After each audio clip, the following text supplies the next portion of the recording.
நம சிவாய. வணக்கம். நான் ஜோதிடர் மகேஜி பேசுகிறேன். அமெரிக்கா லாட்டரி ஜெயிக்கும் ரகசியம். இந்த தலைப்பில் இந்த பதிவை நான் போட்டிருக்கேன். இந்த லாட்டரி பற்றின விஷயங்கள் நான் ஏற்கனவே என்னுடைய சேனலில் ஒரு லாட்டரியின் ரகசியம்னு போட்டேன். அந்த பதிவில் நிறைய பேர் பார்த்துட்டு எனக்கு உலகம் முழுதும் கால் பண்ணுறாங்க. அதில் குறிப்பாக அமெரிக்கா லாட்ரி சீட்டு வாங்குகிறவங்க நிறைய எனக்கு கால் பண்ணி கேட்டிருக்காங்க, எப்படி நம்பர் செலக்ட் பண்ணுறது அப்படின்னு. ஆனால் லாட்ரியை பற்றின விஷயம் நான் நிறைய பேருக்கு சொல்கிறது என்னென்னா, லாட்ரிங்கிறது ஒரு என்டர்டெயின்மெண்ட்டு, அது மாதிரி விஷயந்தான் அது. அதே போல் கேம், இதுவும் இந்த கேமு என்டர்டெயின்மெண்ட்டுக்கெல்லாம் நம்ம செலவு பண்ணுறது திரும்ப பணமாக கிடைக்கும் அப்படின்னு நினைக்கக்கூடாது. அது ஒரு மனசுக்கு மகிழ்ச்சியான ஒரு இது. அதில் பணம் கிடைச்சா சந்தோஷம்தான். ஆனால் லாட்ரியில் பரிசு வாங்கியே ஆகணும் அப்படிங்கிற முயற்சி பண்ணும்போது நிறைய பேருக்கு கஷ்டம் வந்துடுது. ஆனால் இது லாட்ரியை இந்த எப்படி வாங்கினா பரிசு ஓரளவுக்காவது கிடைக்கும் அப்படிங்கிறத நான் இந்த பதிவில் சொல்லியிருக்கேன். அது ஏன்னா நிறைய பேர் நான் லாட்ரி சீட்டெல்லாம் நிறைய நம்பாதீங்க, நிறைய நம்பிக்கை வச்சும் வாங்காதீங்க. ஆனால் அதை ஒரு என்டர்டெயின்மெண்ட்டாக கேம் எப்படி விளையாடுறோமோ அது மாதிரி நினச்சி நீங்கள் பண்ணுங்கள். அது உங்களுக்கு மன கஷ்டத்தை தராது அப்படின்னு சொல்லியிருக்கேன். ஆனால் நிறைய பேர் அப்படியா அப்படின்னு கேட்டுட்டா, ஆனால் திரும்ப திரும்ப லாட்ரி சீட்டை வாங்கிட்டு இருப்பாங்க. இது ஏன் வாங்குறாங்க அப்படின்னா, அவங்களுடைய ஜாதகம் இது லாட்ரி சீட்டுக்குன்னு சில பேருக்கு அந்த மைண்டு இருக்கும். அது கிரக அமைப்பு. இந்த கிரக அமைப்பு இருந்தால் என்ன தான் சொன்னாலும் அவங்களுக்கு அதில் ஆர்வம் இருக்கும். ஏன்னா ஒரு கிரக அமைப்பை வச்சு தான் மனுஷங்களோட மனசெல்லாம் செயல்படும். மனுஷங்க தன்னுடைய இஷ்டம் போல் யாரும் செயல்பட முடியாது. கிரகங்களுக்கு ஏற்ற அமைப்பு, அந்த அமைப்புக்கு தகுந்த அளவுக்கு தான் எண்ணங்களும் அவங்க மனசும் இருக்கும். அதுதான் மனிதனோட செயல்பாடாக இருக்கும். அப்படி இருக்கும்போது லாட்ரி சீட்டு மேலே ஆர்வம் இருக்கிறவங்கள்ட்ட நான் லாட்ரி சீட்டு ஒரு கேமு என்டர்டைன்மெண்ட் சொன்னேன், அது அவங்களுக்கு ஏற்றுக்க முடியாது. ஆனாலும் வாங்குகிறாங்க. அதில் பெரிய நஷ்டம்லாம் அடைஞ்சிடறாங்க. ஆனால் இப்போ இந்த மாதிரி கிரக அமைப்பு உள்ளவங்க நிறைய வாங்கி நிறைய பணத்தை இழந்துடுறாங்க, ரொம்ப கஷ்டப்படுறாங்க. லாட்ரி எப்படியாவது கிடச்சிருமான்னு தான் ஃபோன் பண்ணி கேட்குறாங்க.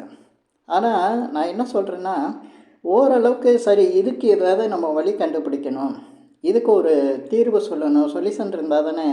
இல்லைன்னா ரொம்ப பாதிக்கிறாங்களே, எல்லோரும் லாட்ரி சீட்டு வாங்கி பாதிக்கிறாங்களே அப்படிங்கிறதுக்காக இந்த அமெரிக்கா லாட்டரியை பற்றின இந்த பதிவை நான் போட்டிருக்கேன். இதில் நான் எப்படி சொல்கிறேன்னா, ஏற்கனவே நான் சொன்ன மாதிரி தான் சொல்லுவேன். ஒரு ஜாதகத்தில் ஒரு குறிப்பிட்ட கிரகங்கள் ஒரு சிலருக்கு ஃபேவரேட்டாக, அதாவது அவங்களுக்கு பலமாக இருக்கும். அந்த கிரகம் தான் அவங்களுக்கு நிறைய நன்மையை செய்யக்கூடிய கிரகங்களாக இருக்கும். அந்த கிரகங்களே நம்பரை மாற்றி பார்க்கணும். அந்த நம்பர் நிச்சயமாக ஒரு ஜாதகருக்கு நல்ல பலனை கொடுக்கும், வெற்றியை கொடுக்கும், சுபத்தை கொடுக்கும். இதை தான் நான் இந்த என்கிட்ட ஜாதகம் பார்க்குறவங்களுக்கு, லாட்ரியை பற்றி கேட்குறவங்களுக்கு இந்த விஷயத்த சொல்லித்தரேன். இப்போ ஒருத்தருக்கு லாட்ரியில் பணம் எப்படியாவது கிடைக்கணும் அப்படிங்கிறது 100% அவங்க அதை நம்பக்கூடாது. ஆனால் முயற்சி செய்யலாம். முயற்சிக்கிறவங்க அது கேம் போடவோ என்டர்டைன்மெண்ட்டு இந்த மாதிரி தான் எடுத்துக்கணும்.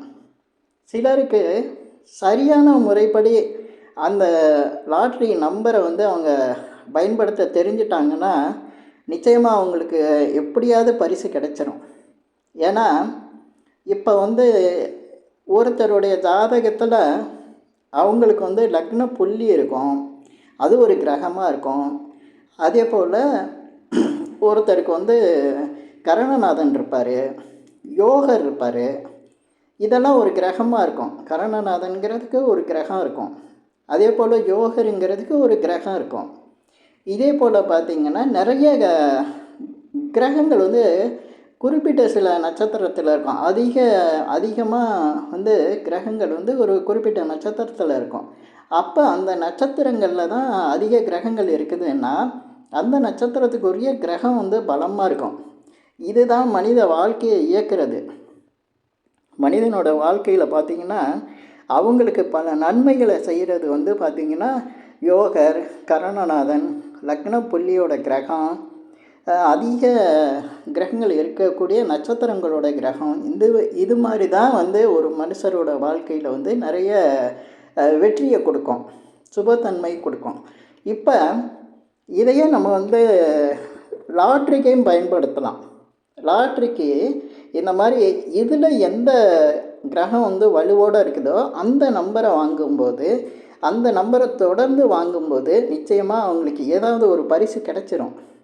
ஏன்னா இப்படி நான் சொல்கிறதுக்கு காரணம் வந்து கிரகங்கள் தான் நம்பர்னு தனியாக கிடையாது. நம்பருங்கிறது ஒரு மந்திர வடிவம். ஒரு கிரகத்தை நம்ம ஷார்ட் ஹேண்ட் மாதிரி அது. இப்போ ஒரு சூரியன் அப்படின்னு எடுத்துக்கணுன்னா சூரியனுக்கு 1 அப்படின்னு போட்டால் அது வந்து நம்ம சூரியனாக எடுத்துக்கலாம். 2ன்னு போட்டால் சந்திரன்னு எடுத்துக்கலாம். 3ன்னு இப்படி ஷார்ட்டாக போட்டோம்னா அதை வந்து குருன்னு எடுத்துக்கலாம். இப்படி ஒவ்வொரு கிரகத்துக்கும் 9 கிரகத்துக்கும் வந்து நம்பர் வந்து கிரகத்தோட மந்திர வடிவம் அது. அதனால் இந்த நம்பர் தான் வந்து அவங்க ஒவ்வொரு ஜாதகருக்கும் வெற்றியை கொடுக்கக்கூடியதாக இருக்கும். இதுக்கு ஒரு உதாரணத்தை நான் சொல்கிறேன். இப்போ அமெரிக்காவில் ஜேம்ஸ் பாண்டு படங்கள் வரும். அந்த ஜேம்ஸ் பாண்டுக்கு ஒரு நம்பர் கொடுத்துருப்பாங்க, 007. 007ன்னு சொன்னாலே போதும் ஜேம்ஸ் பாண்டுன்னு நம்ம நினச்சிருவோம். ஏன்னா இந்த நம்பருக்கு ஒரு பேர் இருக்குது அப்படிங்கிறத நம்ம எடுத்துக்கிறோம். அப்போ அந்த பேருக்குள்ளே என்ன இருக்கும், அந்த பேருக்கு உள்ள செயல்பாடெல்லாம் எப்படி அப்படிங்கிறத நம்ம வந்து கற்பனையில் நிறைய தெரிஞ்சுக்கலாம். நம்மளுக்கு அதை பற்றின கதைகளும் தெரியும். இப்போ 007 அப்படிங்கிற நம்பருக்கு வந்து பார்த்திங்கன்னா 00க்குள்ள 7க்கு வந்து பவர் இருக்குது. அந்த 7 அப்படிங்கிறது என்னன்னு பார்த்திங்கன்னா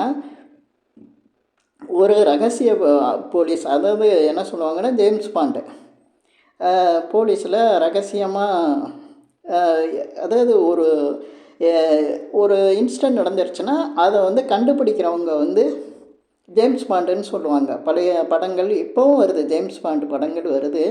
அந்த ஜேம்ஸ் பாண்டுங்கிறது வந்து எதையும் கண்டுபிடிக்கிறது. அப்போ அந்த 7ங்கிறது வந்து நம்ம ஜாதகத்தில் எப்படி ஜோதிடத்தில் வருது அப்படின்னா கேதுவாக வரும். கேது. அப்போ கேதுங்கிற கிரகத்தில் பார்த்திங்கன்னா அஸ்வினி மகம் மூலங்கிற நட்சத்திரம் இருக்கும். இந்த அஸ்வினி மகம் மூலத்தில் மூலம் நட்சத்திரத்தில் பிறந்தவர் தான் ஆஞ்சநேயர். அந்த ஆஞ்சநேயர் பாருங்கள் ஜேம்ஸ் பாண்டு வேலை தான் பார்த்துருக்காரு. சீதை காணா போனவுடனே அதை கண்டுபிடிக்கிற பொறுப்பை வந்து ராமர் கொடுத்தது ஆஞ்சநேயர்கிட்ட தான். ஆஞ்சநேயர் தான் சீதை எங்கே இருக்காங்கன்னு கண்டுபிடிச்சிட்டு வந்தார். கண்டுபிடிச்சிட்டு வந்து கண்டேன் சீதையே அப்படின்னாரு. அதனால் இந்த ஆஞ்சநேயர் பிறந்தது பார்த்திங்கன்னா மூல நட்சத்திரம், அது கேதுவோட நட்சத்திரம். அப்போ கரெக்டாக வந்துடும் பாருங்கள். இந்த 7ஆம் நம்பர் அப்படிங்கிறது ஜேம்ஸ் பாண்டு அப்படிங்கிற மாதிரி சொல்கிறோம். பொதுவாக 7, 16, 25 இந்த தேதியில் பிறந்தவங்க பார்த்திங்கன்னா ஏதாவது புதுசாக கண்டுபிடிப்பாங்க, இல்லைன்னா அடுத்தவங்க குறைகளை கண்டுபிடிப்பாங்க, நல்ல கணக்கு பார்ப்பாங்க. அதே போல் குறைகளை கண்டுபிடிக்கிறவங்க, இந்த ப்ரூஃப் பார்க்குறவங்க, ஏதாவது ஒன்று புதுசாக கண்டுபிடிக்கிறது, அது மற்றவங்க குறைகளை கண்டுபிடிக்கிறது, மறைச்சி வச்சுருந்தாங்கன்னா அதை கண்டுபிடிக்கிறது, இதெல்லாம் அவங்களுக்கு திறமையாக இருக்கும். அப்போ நம்பர் வந்து ஒரு கிரகமாக வேலை செய்யுது, கிரகம் வந்து நம்பராக இருக்குது அப்படிங்கிறது ஓரளவு புரிஞ்சிருக்கும். ஏன்னா ஆஞ்சநேயர் வந்து ஜேம்ஸ் பாண்டு வேலை தான் பார்த்தாரு. அவர் மூல நட்சத்திரமாக இருக்கிறதுனால அவர் தான் உலகின் முதல் ஜேம்ஸ் பாண்டு, முதல் துப்பறிவாளன்னு சொல்லலாம். அதை வச்சு எந்த கண்ட்ரியாக இருந்தாலும் பாருங்கள், ஜேம்ஸ் பாண்டுக்கே நம்பர் 007 தான் வருது, கேதுவோட நம்பர் தான் வருது. அதை வச்சு தான் ஒரு ஜாதகருக்கு எந்த நம்பர் ஜெயிக்கும், எந்த நம்பரில் அவர் வந்து இயங்கிக்கிட்டு இருக்காரு அப்படிங்கிறத கண்டுபிடிக்கலாம் ஒரு ஜாதகத்தில். அந்த நம்பரை அவர் எதுக்கு வேணாலும் பயன்படுத்தலாம். லாட்ரி சீட்டுக்கு தான் கிடையாது. ஒரு வீடுக்கோ, வீடு பார்க்க, வீட்டில் குடியிருக்கிறதுக்கோ, இல்லை அவருடைய மொபைல் நம்பருக்கோ, அவருடைய கார் நம்பருக்கோ, இது மாதிரி பல விஷயங்களுக்கு வந்து அதை பயன்படுத்தினா அதில் அவர் வெற்றியாளராக இருப்பார். இப்போ நிறைய பேர் லாட்ரி சீட்டு வாங்கி இப்படி நிறைய விரயம் பண்ணுறது, அதனால் மன கஷ்டம் அடைகிறது, இதெல்லாம் இருக்குது. இது தவிர்க்கவே முடியாது. ஏன்னா நம்ம வெளியில் வாங்காதவங்க சொல்லலாம் லாட்ரி சீட்டு வாங்காதீங்கன்னு. ஆனால் அந்த கிரக அமைப்பு இருக்கிறவங்களால் அதை தடுக்க முடியாது. அவங்களுக்கு அவங்கள அறியாமலே அந்த சீட்டு வாங்குவாங்க. அப்படி வாங்குறவங்களுக்கு நான் ஒரு சுலபமான வழி சொல்லித்தரது, அவங்க ஜாதகத்தில் எந்த கிரகம் வலிமையாக இருக்கோ அதற்குரிய நம்பரை அந்த லாட்ரி சீட்டுக்கு கூட்டுத்தொகையாக வாங்கலாம். அப்போ அதில் கிடைக்கிறதுக்கு வாய்ப்பு இருக்குது. இப்போ அமெரிக்காவில் எடுத்துக்கிட்டால் பார்த்திங்கன்னா ஸ்க்ராட்ச் கார்டு இருக்குது. அதில் வந்து நம்ம நம்பரை தேர்ந்தெடுக்க முடியாது. ஏன்னா ஆல்ரெடி 2 நம்பரும் வின்னிங் நம்பரும் இருக்கும், அந்த கஸ்டமரோட நம்பரும், அதை வாங்கின ஒரு பையர் நம்பரும் அதிலே வந்துடும். அதில் ஒன்றும் பண்ண முடியாது.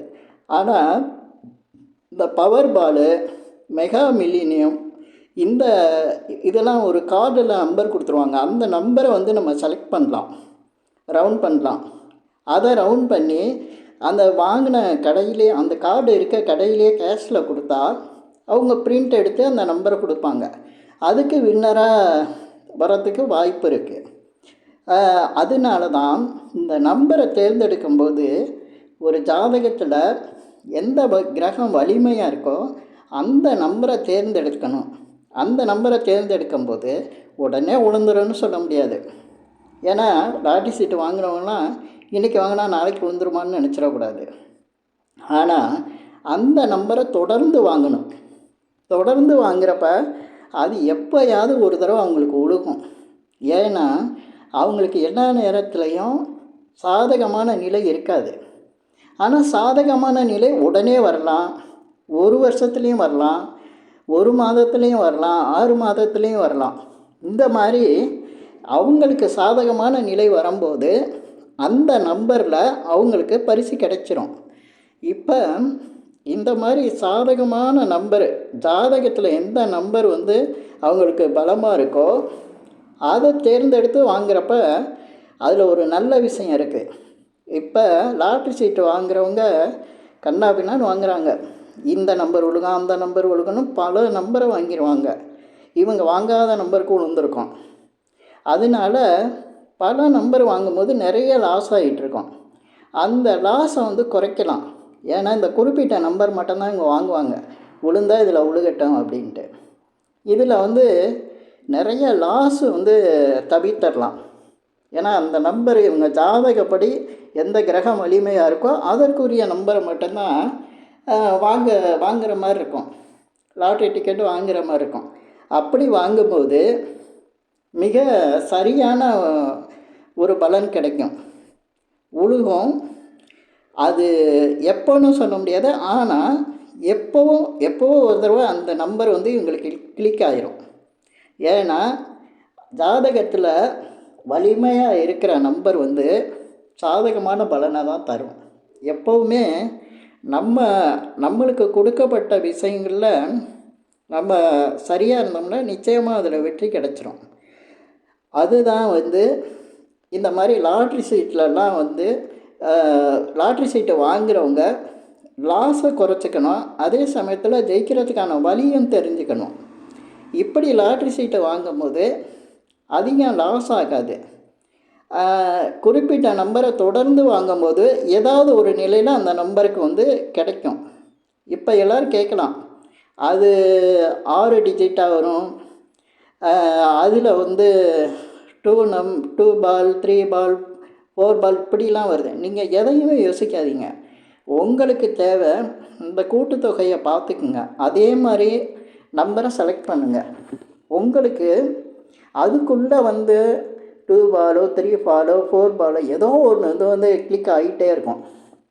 அந்த மாதிரி லாட்ரி சீட்டு வாங்கும்போது முதல்ல வந்து லாஸை கம்மி பண்ணணும். அதுக்கப்புறம் ஜெயிக்கிறதுக்கான வழியும் வந்துடும். இப்படி லாட்ரி சீட்டு வாங்கினா நிச்சயமாக வந்து பரிசு கிடைக்கிறதுக்கும் வழி இருக்கும், பணமும் நிறைய வேஸ்ட் ஆகாது. இந்த பதிவில் நான் சொல்லியிருக்கிற விஷயங்கள் வந்து உங்களுக்கு பிடிச்சிருந்தா ஷேர் பண்ணுங்கள், லைக் பண்ணுங்கள், அதே போல் இந்த சேனலுக்கு சப்ஸ்கிரைப் பண்ணுங்கள். என்கிட்ட ஜாதகம் பார்க்கணுன்னா மட்டும் கீழே இருக்க என் நம்பருக்கு கால் பண்ணுங்கள். நன்றி, வணக்கம்.